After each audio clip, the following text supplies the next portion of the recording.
Welcome to Ahead of the Game, a podcast brought to you by the Digital Marketing Institute. I'm your host, Will Francis, and today I'll be talking to Terry Payne of We Are Aspire Recruitment and Executive Edge, an exec search company. So Terry knows all about what's going on in the recruitment markets at all levels. We're going to be talking about the current job market in the various regions, in the various roles, and also their updated 2025 salary guide. Terry, welcome to the podcast. Good to see you again. Yeah, good to see you, Will. Thanks for having me back on. Lots to talk about today. There is. It's actually been a year since we last had you on to talk about salary trends and job trends and the various regions and how everything's sort of changing, but changing differently in various ways.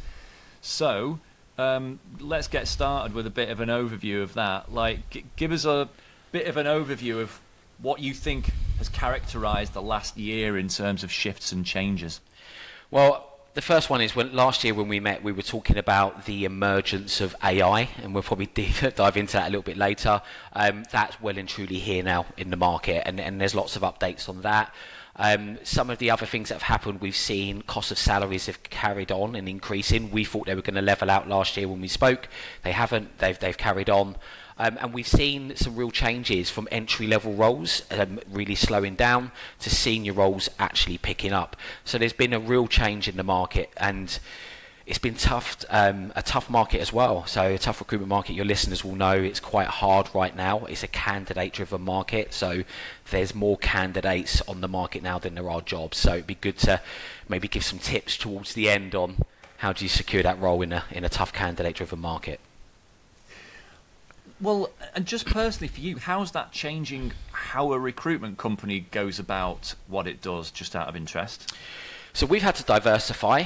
We've had to look at our entry-level roles have dropped down probably by the best part of 70% from where we were last year. So we've had to diversify more into that mid-level market and that senior market, which is why we now have launched Executive Edge as part of the Aspire brand.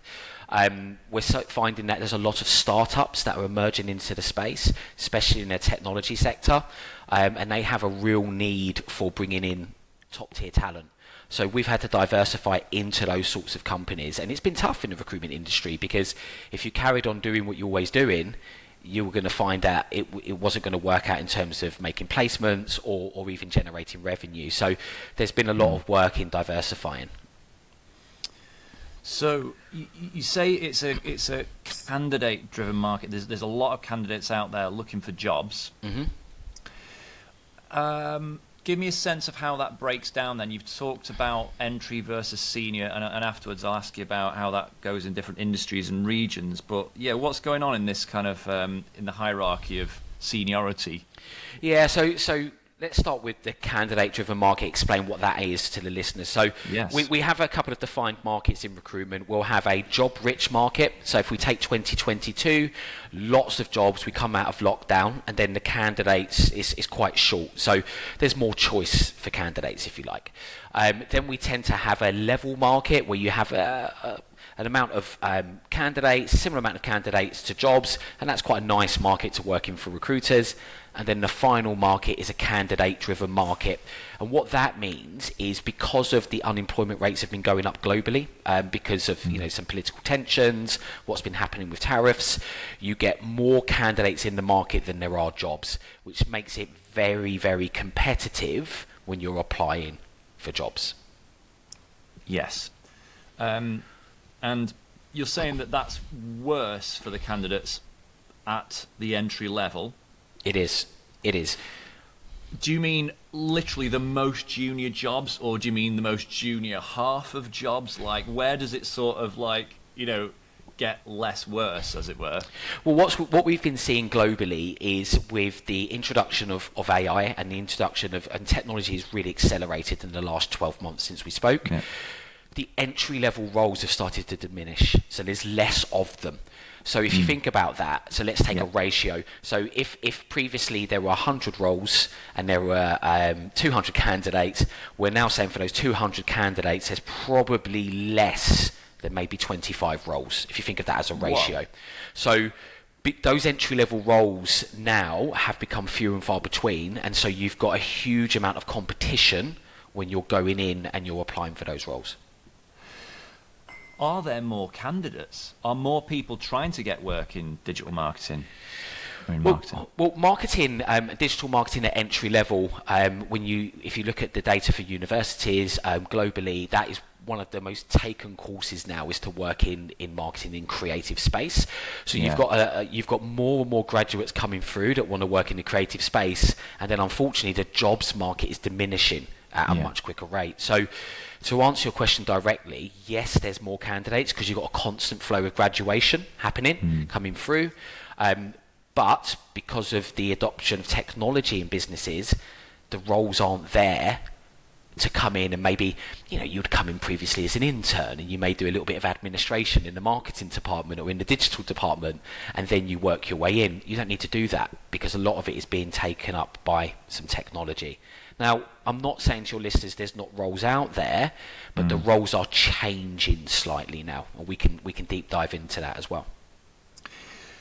Now, it's an interesting time to be talking about this, and we don't know how this is going to play out. There's been a massive bombshell of a news story in the last couple of days where MIT did a study into AI pilots in large enterprises. Yeah. And the headline is that 95% of those have failed on some level.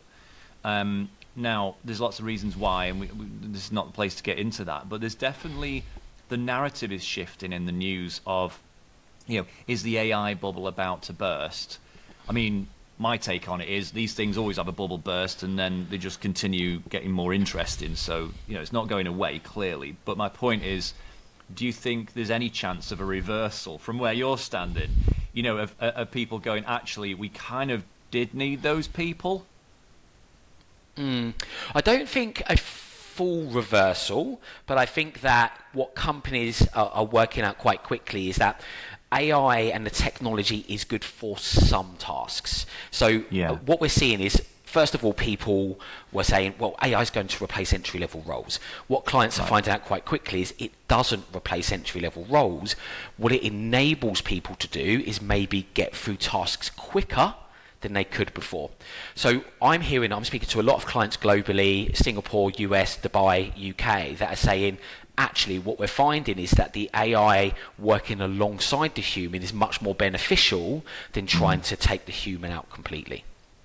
It means that they can service their clients quicker, etc. I think that's it. I think we're settling down, and we're sort of calming down a minute, aren't we? And we're going, actually, it's just a tool. It's replacing, at best, replacing tasks. It's not replacing jobs. But yes, as you say, whereas you might needed 5 marketing people before, maybe you can get away with just 3 or 4 now. So it is indirectly taking those jobs, isn't it? Right. And what about at the senior level then? Are there the same amount of jobs at the senior level? No, we're actually seeing an increase in senior level jobs. Wow. Hence why I'm now focusing a bit more on some executive search. This is the great thing about technology. So I'll be able to answer your previous question with this one as well. So. Because of the emergence of technology, more and more organizations and startups are being born, and they are generating AI that would enable companies. And it could be content writing, it could be SEO, it could be PPC. So these companies are emerging quite quickly, certainly in the UK. So if you look at the press, the UK now is trying to be the cutting edge of technology, certainly in the US. So with this emergence of these startups, they're looking for CMOs, they're looking for head of marketing and these execs to come in.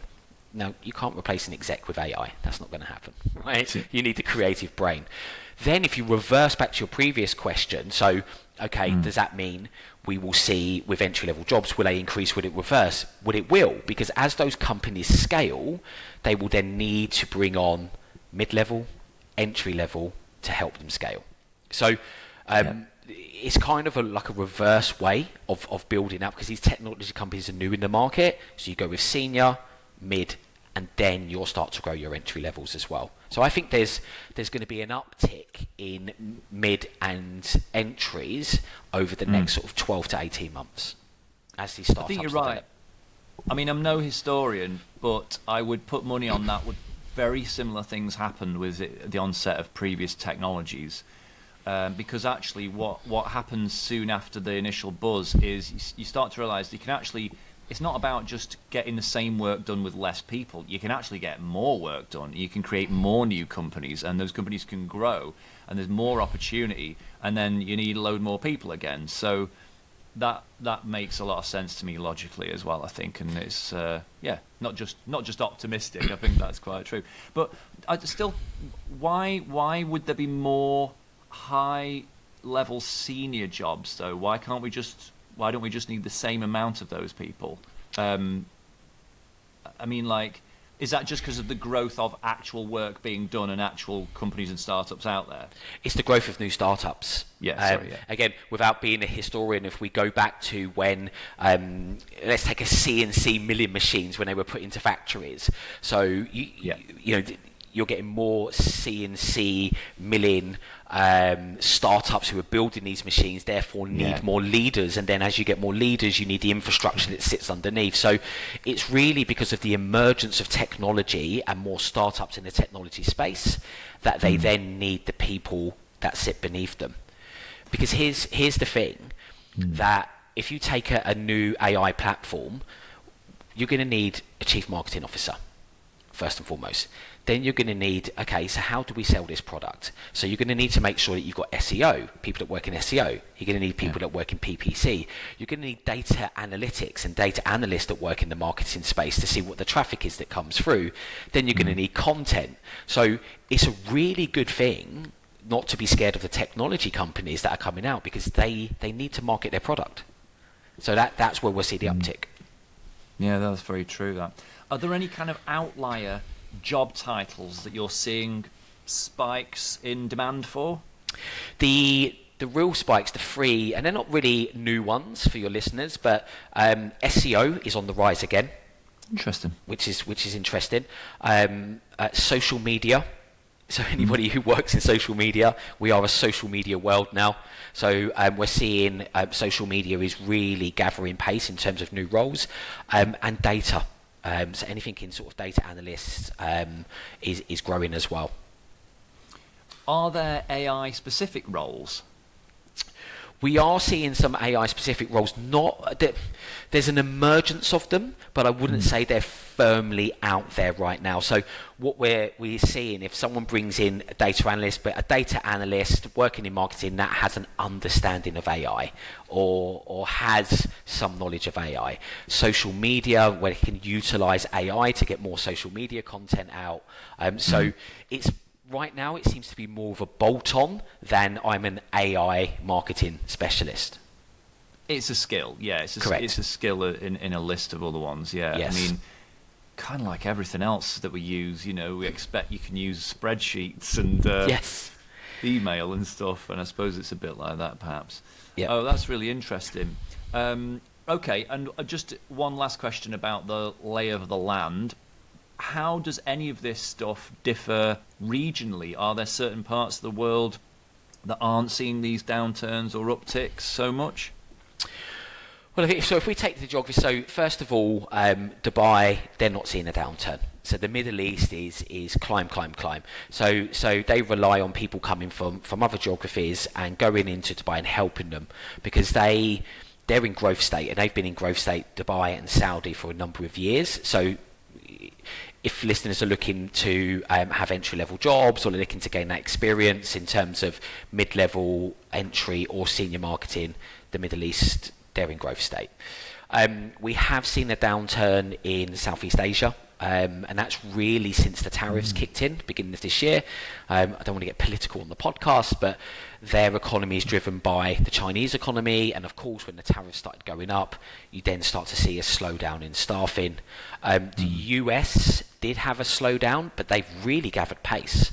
So regardless, again, of political alliance, we've seen, we know that their economy grew by 3% recently, and we have seen an influx in vacancies. So for us, we've seen about a 50% upturn from where we were this time last year now in terms of vacancies in the US.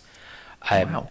Yeah, it's great. And then finally, the UK, I would say we've weathered the storm. It was much worse last year in terms of live vacancies than it was this year. We've seen a good uptick this year.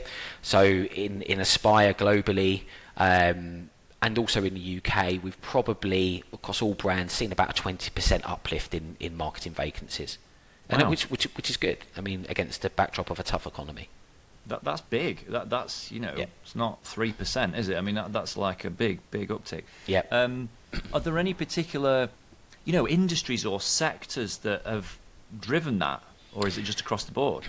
It's mainly two sectors that have driven it. One of them is B2B events. So the events industry has really picked up. Now, whether that's because people prefer being back face-to-face now since the lockdowns, but we've seen a lot more B2B events, experiential events as well. So we've got a few clients that work in that experiential space. People seem to love to work and go out and party, festivals, music festivals, nightclubs, but that all needs marketeers. It needs people in there to drive it. So we've seen an uptick in those industries. And then the final one, which we've seen massive growth in, is the SaaS technology markets. So they're the ones. So sales as a service, software as a service, sorry. They're the ones that are really climbing. Yeah, that's no surprise. My feeds are flooded with new SaaS products day in, day out. But that's interesting about events, and I suppose anything where there's a really strongly physical element to it it needs people. You can't really replace those people. I mean, of course, the admin of it is, there's a lot of admin around events, and that does get a bit easier with AI. But seems like you could kind of need people physically more, don't you? Yeah. And just on the face-to-face thing, I did ask you last year about remote and hybrid and that kind of thing. How's that changed over the last year? The demand for hybrid and remote jobs, and my chances of getting a remote job if I want one, etc. Remote jobs are really dropping away, Will. Most clients that we speak to now want 3 days in an office as an absolute minimum. Yeah. Stark contrast to last year, people were saying, well, okay, I can have fully remote, maybe 1 day, maybe 2 days. It's now pretty much across every job that we get in, the minimum is 3. We're getting a lot of clients that are pushing for 4 to 5 as well. So the remote job market is falling away. There are some out there, but if we think about what we said earlier on, if there's more candidates and there's less jobs, if you're now pushing fully remote, you're going to really drop your chances of securing that role. Oh, I mean, it was even quite competitive before, but I mean, it must be really hard. There must be hundreds of people going for the same remote job. Yep. But what about flexibility? Workplaces still are, I think, waking up to how different kinds of people at different stages in their life, etc., need flexibility for lots of different reasons. Are workplaces remaining flexible? Yeah, 100%. Yeah, workplaces now. I think we've gone through the storm. So everybody said, didn't they, in COVID, the world of work has changed. Nobody will go back into an office. We all went out and bought puppies. It's a bit like AI. Like you said, it normalizes. You go through the bubble. Then people were really pushing in the downturn of the economy. Everyone needs to be back in the office. There was even, talks in the Houses of Parliament. Let's drag everyone back into the office. Yeah. What's happening now is that the clients we're speaking to and candidates, they've almost met in the middle. So clients say, look, we could be flexible if you've got kids to drop to school. We don't mind some flexible hours. That's fine. Especially if you're working across different geographies, but we would like some office time because that's how we collaborate, that's how we become creative, and that's what you need as a creative when you're working in let's take the broad sense of marketing. A lot of those best ideas are when two humans are together in a room. Yeah, no, it's true. That is interesting. Okay, that's good to know. Right, so let's talk about the salary guide, particularly talk about actual salaries, to talk about the money. Yeah, go for it.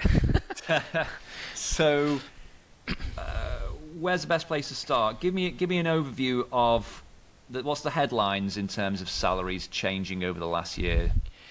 I think the biggest headline across all of marketing from content and SEO and PPC is the continuous rise in salaries. We were expecting when we released our salary guide that we were going to see salaries going down. cost of living and the economy's tough, but no, they just continue to rise, which has been crazy. And I think that's really because what clients are seeing is that to get really good talent, you're going to have to pay the money in a tough economy, because it all folds into each other, Will. If it's really expensive for someone to come to the office, you're going to need to make sure that you put those salaries up in line. I'm not saying clients are happy about it, but we have seen a rise in salaries. Yeah, it's true, isn't it? Employees, particularly ones in major centres like London, they are going to be demanding, because they don't want to be working that hard and only just scraping by. No. So that makes sense. Something I've noticed, just anecdotally, is it does seem, for instance, there's quite a big gap between salaries in the US and the UK, and around the world in general. Have those gaps widened, or? Yes, I mean, what's quite interesting is whenever we look at the US salaries, they are about 20-25% higher than what you would get for the same role in the UK. So the US do pay a lot more. I wouldn't say the gap's widened, but it because it's quite a vast gap anyway, 20-25% more than what you get in the UK. But that doesn't seem to be slowing down. So there is a big gap there. There's much higher salaries in Dubai than what you would get in the UK as well. And probably the same with Asia. So we see not as big, but certainly maybe 10-15% more than what you get in the UK. The UK is falling behind in terms of what you would get if you went to the US versus a UK marketing agency. We want to be careful with that, don't we? I suppose we don't want to trigger like a brain drain, as they call it. And how's that compared to Europe? Just out of interest. So in Europe, it's fairly equal in terms of the European salaries versus UK salaries. We don't see a massive increase when we're dealing with European roles. In Germany, we see a bit of an uptick, but they tend to be bolting on quite a few bonuses and performance bonuses to help. But it's fairly flat in terms of against the UK. Interesting. Oh, that's an interesting one, actually. I always thought the idea of bonuses had sort of gone away. It was something you heard about your parents getting Christmas bonuses at work. It was a very traditional thing, wasn't it? And then it doesn't seem to happen so much these days. I don't know, is that just because I'm in the UK? I mean, how normal are things on top of your base salary in marketing specifically? In marketing specifically, we have seen a real increase, certainly in the last 3 months. Wow. Let's focus just on the UK for now. We've been putting candidates into roles where they are getting performance bonuses as part of the package. We are also seeing signing on bonuses, because they're trying to take this top talent in to their business to help them to scale. We're seeing signing on bonuses. I was working with a client last week, and they offered a candidate a 10k signing on bonus just to make sure they came and worked for them. So they're becoming a lot more frequent now in terms of the job offers, because clients are looking for that top talent. Yeah. And what sort of percentage would that be of my annual salary? Well, I mean, it varies. They're not really doing a percentage of annual salary. They tend to be doing a percentage of what the company's targeted to make in that year. So you could be looking at anything of, if we put a monetary value, maybe a bonus somewhere between 5k and 10k. Yeah. No, I'm just trying to get a sense of the scale of it. Okay, that's interesting, that, isn't it? And it's all about attracting that talent. That's so fascinating. Yep. Okay, and again, same sort of questions, like, are you seeing the rise in junior, senior roles, or just across the board? So the rise really is coming from mid to senior level, so the top end of your mid-level, and then into the exec roles. That's where we're seeing the most increase. The average, in terms of the average salary of jobs we're taking, just to quickly run through, in the UK, most of our jobs that are being spec'd out now are between 45 and 50k. We're not seeing many entry-level roles at the moment at all, Will. They've really dropped off. In the US, they tend to be around $60,000 to $70,000, and then pretty similar in Singapore is probably around 50,000 Singapore dollars and up is what we're getting briefed out at. And Dubai, it could it could be crazy. I mean, they're wild. So it could be anything from maybe an £80,000 salary up to 120,000, depending on what the project is. Is the cost of living commensurately high in Dubai? I think the cost of living... living... Do you actually come out with just loads more money on top of what it costs to live there? Well, I think what's happening with Dubai is Dubai are in growth state, and certainly if we focus, Saudi Arabia is somewhere we're doing some business at the moment, and what's happening there is you've got to attract the talent. So how do you attract the talent from industries that are already successful? So the UK market is successful. You've been over there. You've done a great job. You've done a good job in the US. How do we bring you into a growth country?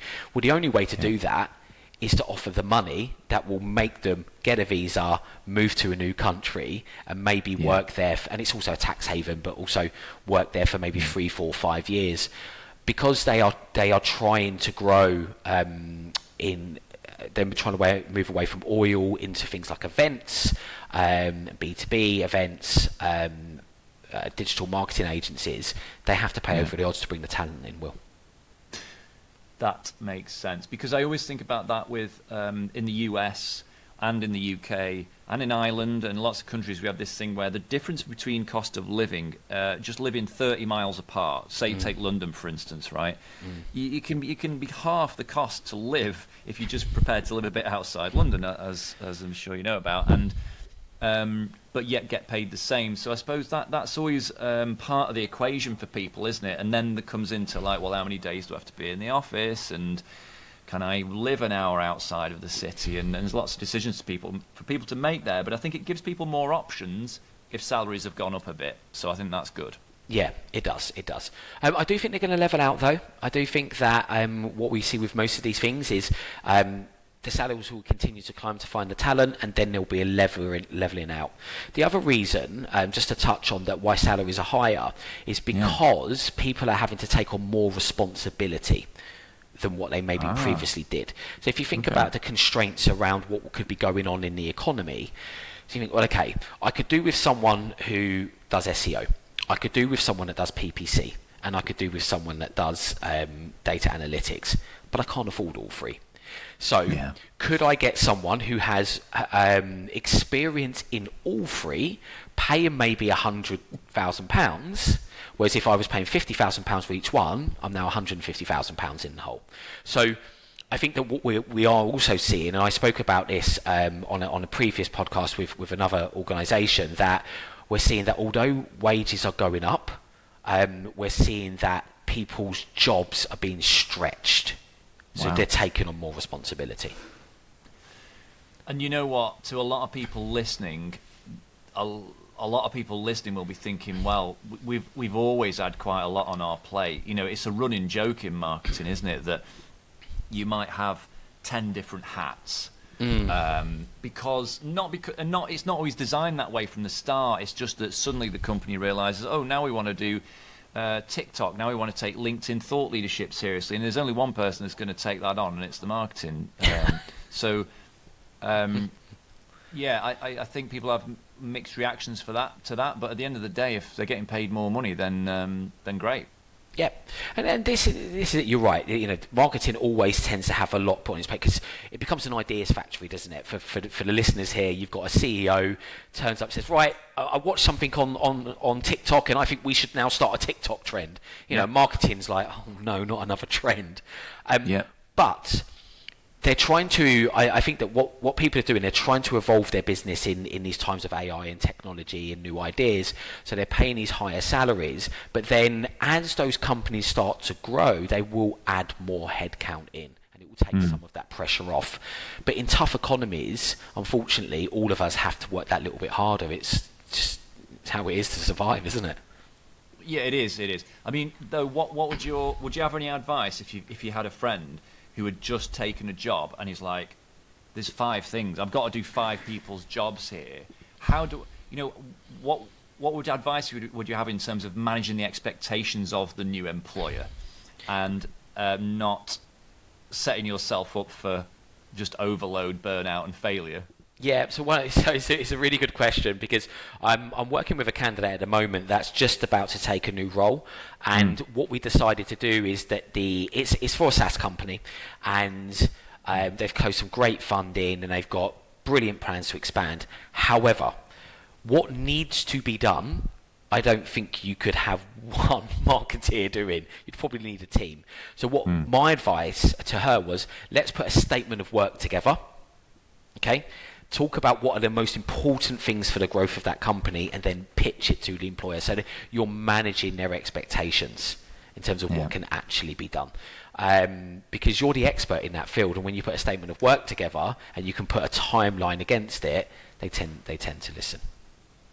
A statement of work, so not what I can get done each week, but maybe what the next few months might look like and what I can realistically get done, something like that? Or? Correct, yeah. So, in fact, I get reverse managed by Tommy, my director of marketing. So I tend to go up to him with lots of ideas, and he says, "Okay, Terry, I've got a statement of work here. So these are the things that we can do now. This is the timeline. This is the timeline of the tasks that you've asked for, and that's going to take a little bit longer. And then we agree on the ones that are most important." And then we work on the longer term ones behind the scenes. It's funny that it sounds a lot like the discipline that you need when you work in agencies, which I have done, and it's hard discipline to drive. It's hard to turn to the client and say, look, I know you want the moon on a stick, but I can't give you that, but I can do this. This is what is within the bounds of reality, and also there's some choices you can make. Obviously, I suppose that candidate can say, well, you can decide whether I put more time into this or that. That's your call, but I can only do these things. Yeah, absolutely. A good friend of mine who's a CMO, he said to me that he often says to clients that have really big wish lists, okay, let's break it down into two simple questions. Do you want to be rich or do you want to be famous?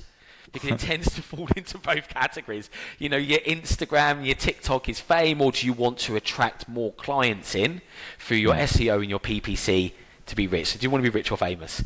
And that tends to bring founders back in again. Oh, actually, I could do with the money first. So can we focus on sales leads to start off with? Yeah.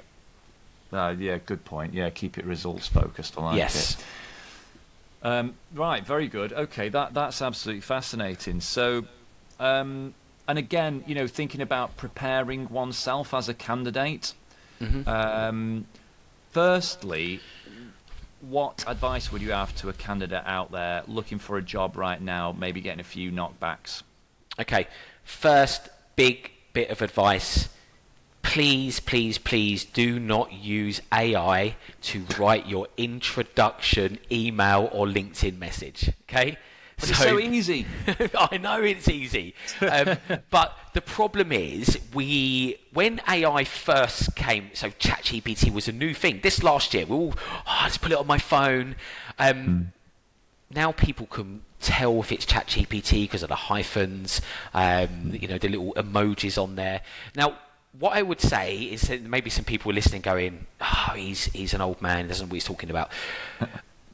What you can do is you should write it in your own tone of voice first and foremost. Okay? Then, of course, you can use AI technology to maybe clean up some grammar and maybe say, how does this read? How's the tone of voice? But it should be there to enable your outreach, not to completely write it for you. Okay? Because if you think about, we are creatives in the marketing industry, you've got to make sure that you show some personality. So the first thing is, don't use AI just to write everything for you. It's really there as a checker, right? So a bit like when we first had computers and we used spell check. So similar thing, right? Yeah. So that's the first tip. The second one is try not to feel disheartened if you're not getting the responses you want straight away. What we're seeing at the moment is volume is king, and we can see online, and we've spoken to a number of candidates where they've applied for multiple jobs and then they just stop. So how can we be creative? What other tips can I give to be creative? I think the key is try not to be lazy. So just hit the apply button on LinkedIn and then sit back and hope for the best. So yes, hit the apply button, find out who the hiring manager is on there, try and connect with the hiring manager. If you can, send them an email, say, look, I know that I've pressed apply and I don't want to be cheeky, put it in your own words, of course, probably much more elegant than mine, but I'd really love an opportunity to speak to you, and I've attached my CV as well as the job that I've applied for. So just try to think outside the box a little bit more. You've got to get out of the pile, haven't you? You have. Can't be just another one in the pile. Yes. Back in the early or late 90s, they used to say, put your CV on yellow paper so it stands out the pile. So how do you transfer that into the world we're in now in staffing? Is you have to think about different people's ways of communicating. So my biggest bit of advice, because your audience will understand this, channels. In marketing, we work on channels. So my way of communicating may be different to yours, Will. You may be a text guy. I'm a WhatsApp guy. Okay, some people like email. Some people like LinkedIn messages. If you're out there and you are looking for a job, I would say focus on trying to contact these people in different ways and see which gives you the best response. Yes, that's a very good point. You can't predict whether someone is reading their LinkedIn inbox, because a lot of people aren't, and a lot of people are. Are the email person? Is it a DM on Instagram? I mean, you're right. It's a very good point, that. Yeah, and you've got nothing to lose that when you send that first inquiry out by applying for the job, sending a LinkedIn and sending an email. There's nothing wrong with that, because actually I don't always read my inbox emails, but I will read my LinkedIn. So you've got to do what's right for the person who's receiving the message. Yeah, no, that's a good point. Yes, good. Okay, so that's about the outreach. Anything in terms of how I present myself? I mean, I probably talked to you about this last time, but I do feel sorry for people who feel under pressure to create this like big flashy personal brand, and that's some people's worst nightmare, and so it's something I do personally, but I don't push it on other people, because I get that I know people who are just allergic to the idea of it. However, that being said, in terms of presenting oneself, any sort of tips there? Do you mean in terms of at interview stage?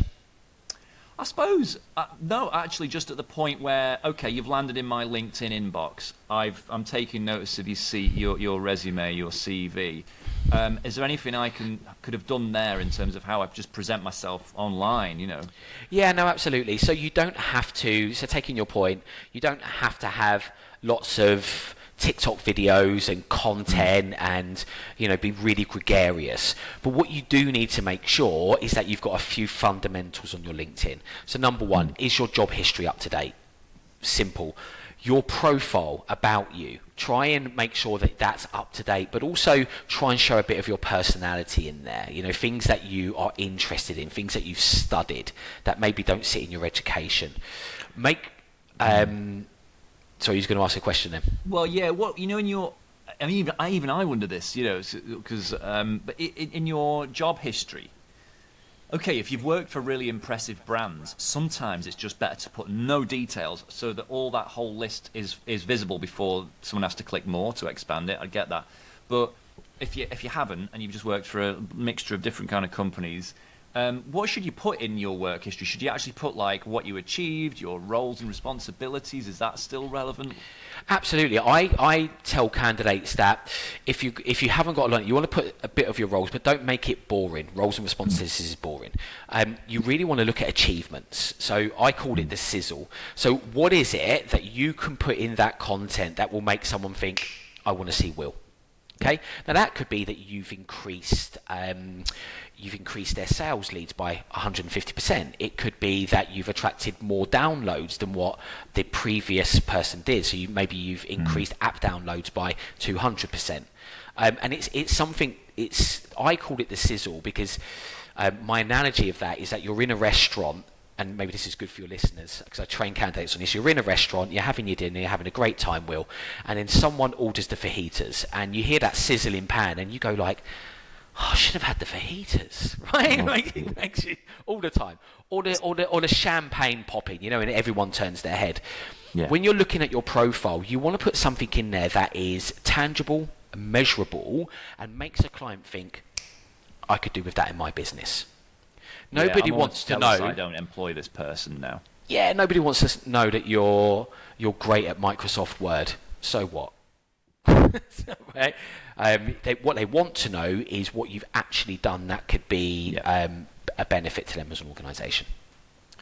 And in terms of, like bios, which is the introduction, it's probably a lot.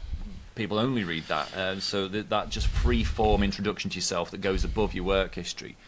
A lot of them do read quite straightforward of like, I'm a results-focused, data-led marketer. And I kind of get why you've got to say that, but at the same time, I'm not sure that really helps you stand out. But then you don't want to be like too wacky and crazy and like. So what have you got any sort of thoughts about that? Yeah, I think the first thing is you've got to show the human behind it. So I'm a results-driven data analyst. I mean, again, so it's okay to introduce yourself that you are a marketing professional, that you've worked with a number of different organizations and you have a passion for data, and then you can put a little bit about some of the projects you've worked on. So without giving a whole script on the podcast, you've got to think of it like a story. That first part, that profile. So it needs to have stories, introduction, the middle, and then the ending. So the introduction is who you are, a bit about you as a person. Then build up a bit of story about some of the things that you've done. So put a bit of that sizzle in there. And then end it off with, and finish it off with the sort of organisations that you would like to work in or you think you could add value to. So if you think of it as telling a short story in a paragraph, and ask your friends to read it. If you read that, so if you're my friend and you say, read that, what does that say about me? Has it captured the essence of what you know about me? Yeah. And they'll be honest with you. Often we try to write a profile and we sit there and we try to make it sound like this robotic CV, almost a squashed down version of our CV. That doesn't work. Yeah. You want to hear the person that sits behind it. I agree with that, yeah. And I like your point about, I saw one recently and someone said what they wanted to achieve in their work. And I thought, actually, that's maybe quite a scary thing to write. It might seem quite vulnerable, but I thought it was really good. I think it's like, oh, right, I really want to hire that person because they're here to like do stuff and achieve new things. They're not just here to sort of roll out their old tired skills and just get on, go home. So I think that's a good thing to put as well. Like yeah. And what I like about that, what you said there is, so you've read someone's profile and it's resonated with you. So this is why I was just saying a second ago that get someone else to read the profile and ask them what they think. Because when we write our profiles and we want clients to be interested, it doesn't matter what we think, it's the person receiving the information. Yeah. So if that particular one resonated with you and you were hiring, you probably would have reached out to them. So that's why it's good to get other people to have a look. And does it resonate with them? Does it tell the story? Yeah. And then what about other ways to prepare? I mean, obviously it's the DMI that we're, talking on the podcast of. So we want to talk about upskilling to a point, but just genuinely, what things can I do to prepare myself and make myself an absolute, beast of a candidate in that market? Yeah, so the first thing is make sure, as we've already touched on, LinkedIn profile's up to date, make sure the profile looks good. Make sure you've got, wherever possible, some testimonials that sit down at the bottom, because that's good, because the first part is what I say about myself. The second part is the proof is in the pudding, right? Yeah. This is what people say about me. That's super important. And then from there, just making sure that when you're going out for interviews or you're applying for jobs, that you are learning about that particular organisation, you're learning about their values, about their culture, so that if you do get invited to an interview with them, you're going through the process and you sit down, you're showing them that you really understand not just the job you're going for, but the whole ethos of the company. Yes. And that was always the case, wasn't it? It was always like, learn loads about the company. You probably have to learn so much that you'll never need to say in the interview, but really just understanding them has this sometimes intangible power, and they'll get that you get them. Yep. They do. That's good advice. Anything else to mention about the, succeeding in the process of getting a job? Yes. Most everybody on this podcast will know that when you go for a marketing role at any level, there will be some sort of presentation. There always is, right?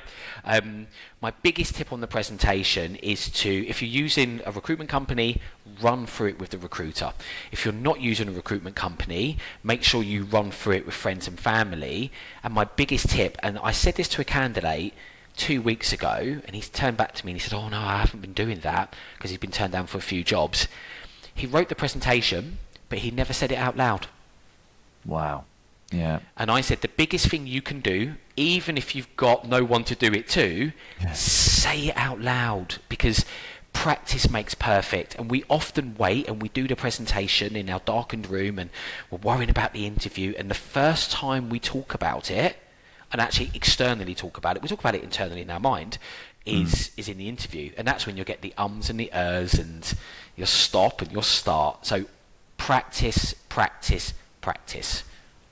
Yeah, I agree with that. I've in the past for things literally plugged my laptop into the TV in the living room and pretended that was a boardroom screen. I have, because it's really a useful thing to do. And like you say, there's something about practice that if you're nervous about doing something, when even if you completely melt inside on the day, the more you've practiced it, the more that will just come through, and you'll just sail through it intuitively without all the ums and the ers and the So that's good advice.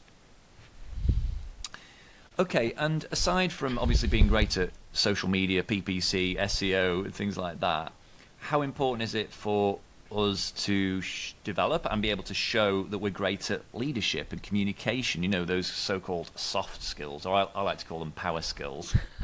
Well, I think power skills is a really good way to sum them up, because they're so important. So let's start with, I think the main one to talk about, it doesn't matter if you're in leadership or any role, is communication. The communication skills, those skills you need to really harness. In fact, they are diminishing. I've used the word diminish a lot on here, because there's certain skills that are falling away. We live in a social media world, okay, where lots of things are done on this phone here. But actually, that human communication skill is so important, that you can work in an office 3 days a week, you can communicate with people, you can work collaboratively, you can share ideas, and you're getting yourself back into that space of collaborative working. And it is a skill, unfortunately, at entry level that we are seeing is dying, because there's not enough of it now. People tend to converse over Instagram, or my son does it. He's 14 years of age. He has more conversations on his phone messaging than he does face to face. And then we see him come into the workplace and they're not getting their best ideas out, because like now with me, the shoulders are up. So working on those communication skills and those soft skills are so important. Yeah, it's true that. I think, it is like a muscle that it's slackened off, I think, in the last few years. And even I'm barely a millennial, I'm definitely an elder millennial. And even I don't love taking calls in the way that I prefer someone just emailed me. I don't like the uncertainty of calls anymore. And I think it's weird. We've all a lot of us have got like that. I used to have jobs, I used to be in sales and things like that. I love getting on the phone, but yeah, it's weird. So I think you're right. And I think that really, what's great about that, I suppose, to anyone's advantage, is the person that is great in person, the person that actually picks up the phone. You really stand out, don't you? You do. So, and you tend to be the one that gets the job.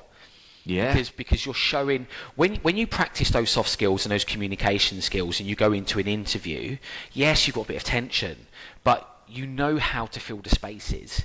Your emotional intelligence, so your EQ goes up and up and up. And you learn to be able to read a room, and that is so important to snagging that job. Something I've seen in sales, I don't know if you come across this, but something I've seen in sales is creating videos as part of an approach. And I do think that it's not obviously as good as turning up in person, but I think it really works. And when it's really worked on me, someone will literally send me an email and say, hey, I I just recorded a quick video of me talking about some ways I think I can help you. I've had a look at your website, what you do, and here's a video of me sort of talking about that. And it's like, it's quite powerful when someone does that. And I think, why not send, if you really want someone to employ you, send them a little video and talk about yourself and why you really want this job. Nothing to lose. Yeah, I agree. I think the whole thing about being creative is it sends information or try something that you're comfortable with. If you know that you're good and you've got some good TikToks or some good videos or some good content, send it. You've got nothing to lose and just everything to gain. Yeah. Right. One final question for you, Terry, is let's crystallise. It's fine if you repeat yourself, to some extent, but crystallise a handful of top tips to leave our listeners with to succeed in what is quite a challenging sounding, but also, to some extent, also quite an opportunity in terms of those higher salaries market. Okay, so I'm going to give you 3 top tips. Very, very simple as well, so they're easy to take away. Number 1, humanise, as we've already discussed, your profile. Go on LinkedIn, make sure you humanise that intro, make sure you've got your skills in there, make sure that you've got some testimonials, make it look sharp, okay? Because that is your shop window. If your shop window looks good, a customer will walk through the door. Number 2, practice before you go for interview. Even speak to your recruiter, speak to your friends, try to get as much information to understand the sorts of questions that the employer is going to be asking. Practice competency-based questions, which are giving tangible examples. So when you're asked a question in an interview, you don't just go, yes, I've done that. Say, yes, I've done that, and it was actually working for Microsoft, and I was able to increase their click-through rates by over 200%. So you're giving them measurable. That's that sizzle. So if you listen back to the podcast, you'll hear a bit about the fajitas. So I say humanise, profile, shop window, practice, and the last one, which I think is the most important, don't give up. It's a tough market. Volume is king in this market. If you apply for 1 job or 2 jobs, you're probably not going to get through. So just be resilient. Resilience is key in a tough economy, and just keep putting your profile out there, because it may be the person who says no to you will influence someone else that may say yes.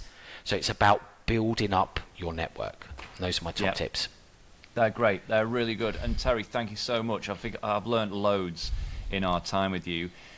Just quickly remind people where they can find and connect with you online. Right, so you can look at my LinkedIn profile. So if you go onto LinkedIn and you search for me at Terry Payne, and you'll see We Are Aspire, Executive Edge and Hubble. So feel free to connect with me. I'm happy just to advise anybody, give them some tips. You don't have to sign up with the recruitment side of the business. We're there to give advice. And we've got lots of guides as well that can help people in their journey. That's amazing. Thanks so much, Terry. Really appreciate you coming on, and great to see you again. Thanks a lot. You're very welcome. Thanks, Will.